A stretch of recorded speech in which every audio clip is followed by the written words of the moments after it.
Right now, as you're watching this, France is playing Spain, England is playing Argentina, the 2026 World Cup semifinals.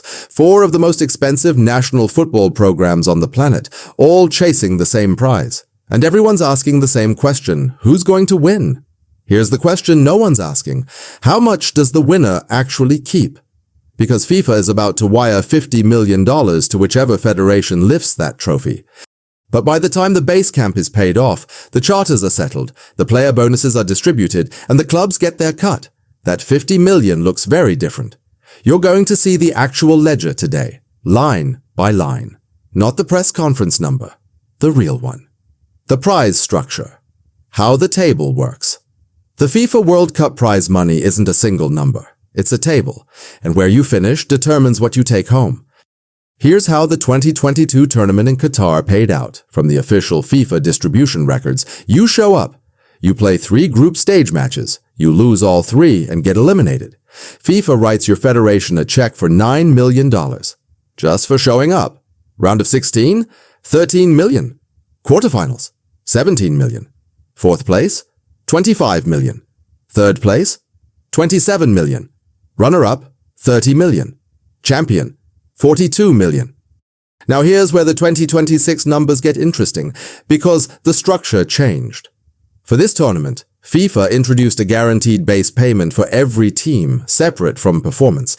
Every federation that qualified received $10 million just for qualifying, plus $2.5 million specifically for preparation costs. That's $12.5 million guaranteed before a single match is played. Then the performance prizes stack on top of that base. Group stage elimination, $9 million in performance prize, plus your $12.5 million base. Total, $21.5 million minimum just to show up and lose. Round of 16, $15 million performance prize plus base. Quarterfinals, $19 million plus base. Fourth place, $27 million plus base. Third place, $29 million plus base. Runner-up, $33 million plus base. Champion, $50 million in performance prize. Add the base, and the winning federation clears over $62 million from FIFA alone. The total prize pool this tournament, $871 million, nearly double the $440 million distributed in Qatar. This is what the scoreboard shows. But the scoreboard is not the income statement. Here's what no one explains. Getting a national team to a World Cup is an expensive business operation. Let's put you in the owner's seat. You're the president of your National Football Federation. Your team just qualified. Congratulations. Now open your checkbook, the base camp. Your 26 players, your coaching staff, your medical team, your analysts, your video technicians, your logistics staff. You need to house all of them. In Qatar 2022, top federations were spending between $1 and $2 million just to secure and operate a proper base camp for the tournament duration. You need a hotel block, a private training facility, high security perimeters, catering, and recovery equipment. This isn't the Hilton. This is a full operational command center. The flights? You're not booking economy. You're chartering. A team charter for a transatlantic flight runs in the range of $500,000 to over $1 million, depending on origin, aircraft, and configuration. Multiple trips in and out of the tournament location. Add delegation travel for executives, sponsors, and officials who aren't on the main charter. The medical and performance infrastructure. Every top federation travels with a full medical and sports science setup. This isn't improvised. You're shipping cryotherapy chambers, altitude simulation equipment, specialized nutrition programs, physical therapy gear. The English FA, the German DFB, the Brazilian CBF. They operate tournament setups that look like portable performance laboratories. Budget conservatively, $300,000 to $800,000 in operational infrastructure for a serious program. The staff? Head coach, assistant coaches, goalkeeper coach, set-piece analyst, data scientist, psychologist, nutritionist, physiotherapists, equipment managers, media officers, security detail, translation services if you're hosting international press. For a 32-day tournament, you are running payroll on a staff of 60 to 90 people. And then there's the bill nobody expects. This is the part that reframes everything. When you watch your national team play, you're watching players that belong to clubs. Real Madrid, Manchester City, Paris Saint-Germain, Bayern Munich, Inter Milan. These clubs pay those players. These clubs own those contracts. And when FIFA borrows those players for the World Cup, FIFA compensates the clubs directly. It's called the Club Benefits Program. For the 2022 tournament, FIFA paid a total of $209 million to clubs in compensation for releasing their players. The rate was approximately $10,950 per player per day, from the moment the player left their club until the day after their team's last match. Manchester City alone collected $4.6 million from this program in 2022. Now here's what this means for you as the federation owner. This money doesn't come out of your prize money. FIFA pays it separately, directly to the clubs. But it tells you something critical about the actual cost of this ecosystem. Your 26-man squad represents hundreds of millions of dollars in annual club salary. You're operating with assets you don't own, an infrastructure you have to build from scratch every 4 years, so your federation receives the prize money. Now, the most politically sensitive negotiation in world football begins. What percentage goes to the players? FIFA is clear. Prize money is paid to federations, not players. What happens next is entirely up to your national association. The standard structure across top federations breaks down roughly like this. 30 to 50% of the total prize money is allocated for player and staff bonuses, with the remainder retained by the federation for football development, youth programs, infrastructure, and operating costs. Let's run the math on a real scenario. Argentina wins. Federation receives $42 million. Standard player allocation at 40%. That's $16.8 million divided across 26 players plus technical staff. If you split it roughly evenly across 30 recipients, you're looking at somewhere around $560,000 per person as a rough average. But elite players don't split evenly. Squad bonuses are typically tiered. Starters receive more than substitutes. Leadership roles receive additional sums.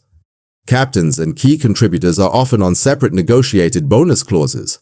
The reported estimates for the Argentine squad in 2022 suggested individual player bonuses in the range of $300,000 to over $1 million depending on participation level. These are not officially confirmed figures.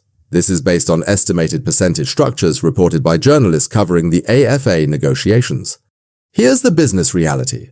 For a player earning 30 million euros per year at his club, a $300,000 World Cup bonus is roughly 1 week of salary. The World Cup, for elite players, is not primarily a financial event. It is a commercial event. The sponsorship deals, the brand valuation, the jersey sales that follow a World Cup win, those dwarf any prize money allocation by multiples. Now let's close the books. Your team makes the quarterfinals. FIFA sends $17 million. You've spent approximately $2 to $3 million on base camp operations, $700,000 on charter flights, $400,000 on staff and infrastructure. Your player and staff bonus pool takes out somewhere between $5 and $8 million, depending on your federation's negotiated structure. What's left? Realistically, between $4 and $8 million stays inside the federation's operating accounts after all obligations are met. That is the owner's cut on a quarter-final run. And that money isn't profit in the traditional business sense. It gets deployed back into the organization. Youth development academies, coach education, infrastructure maintenance, domestic league support. The federation is a non-profit entity in most countries, which means this surplus has to go somewhere visible. Now compare the group stage team. $9 million in prize money, similar base camp costs, similar charter bills. A player bonus structure that still has to be honored even if you lose all 3 games. After expenses, you might be looking at $2 to $4 million in operational surplus. For some smaller federations, that surplus represents a significant percentage of their entire annual operating budget. For them, a World Cup group stage appearance isn't just sporting, it's the financial lifeline that funds football development in their country for the next 4 years. Pause on this for a second. FIFA's total revenue for the entire 2018-2022 cycle, $7.5 billion. Total prize money paid out to all 32 teams in Qatar, $440 million. That's less than 6% of total cycle revenue going back to the teams who generate the entire product. Let that land. The broadcasts, the sponsorships, the licensing deals, the hospitality packages that sell individual seats for tens of thousands of dollars, all of that runs on the back of 22 players chasing a ball. And the national associations who supply those players walk away with 6 cents on every dollar the whole machine generates. For the 2026 cycle, FIFA is projecting 11 to 13 billion in total revenue. Prize money for all 48 teams combined, 871 million.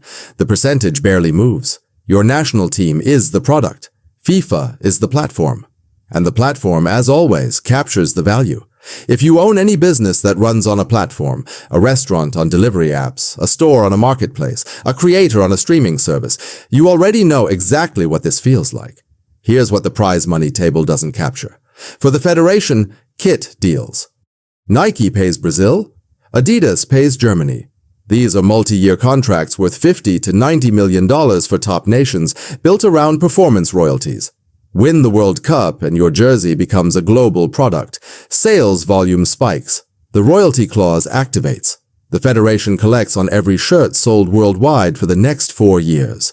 That commercial multiplier is worth more than the FIFA prize check for the biggest programs. For the players, personal sponsorship renegotiations.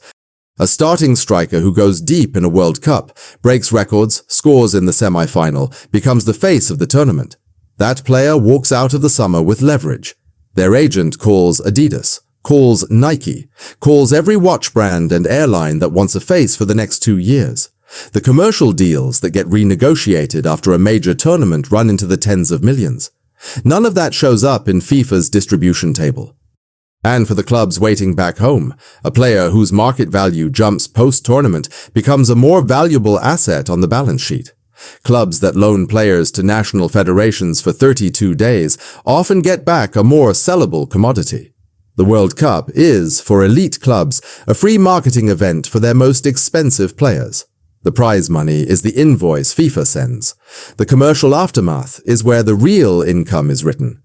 So, how much does a national team actually make at the World Cup? Here's the honest answer broken down by outcome. Group stage elimination, 9 million in prize money, 2 to 4 million in federation net after all costs, player bonuses distributed, federation operational surplus funds the next 4 years. Quarterfinal finish, 17 million, 4 to 8 million net, meaningful surplus, commercial value boost begins. Semi-final or better, where France, Spain, England, and Argentina are right now in this tournament. 29 to 33 million in performance prize, plus the 12.5 million base. After costs, net to the federation in the range of 12 to 20 million.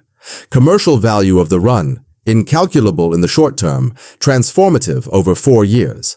Champion, 50 million in performance prize plus the base, total over 62 million from FIFA alone. Net to the federation after all obligations, likely 15 to 25 million depending on size and bonus structure.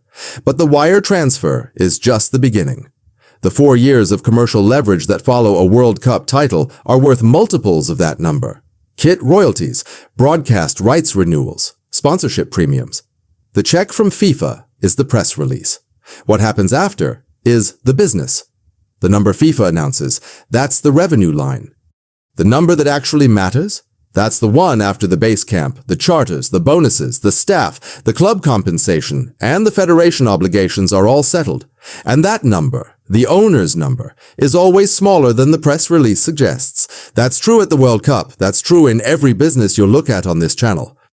If you want to see how this exact same dynamic plays out inside a completely different industry, how a franchise owner navigates the gap between gross revenue and actual take-home, that breakdown is the next video on the Owner Report. This content is produced for educational and informational purposes, based on publicly documented FIFA financial reports, World Cup prize money announcements, club benefits program disclosures, and sports business research. All figures represent documented ranges and publicly reported estimates, where exact breakdowns were not disclosed by the relevant associations.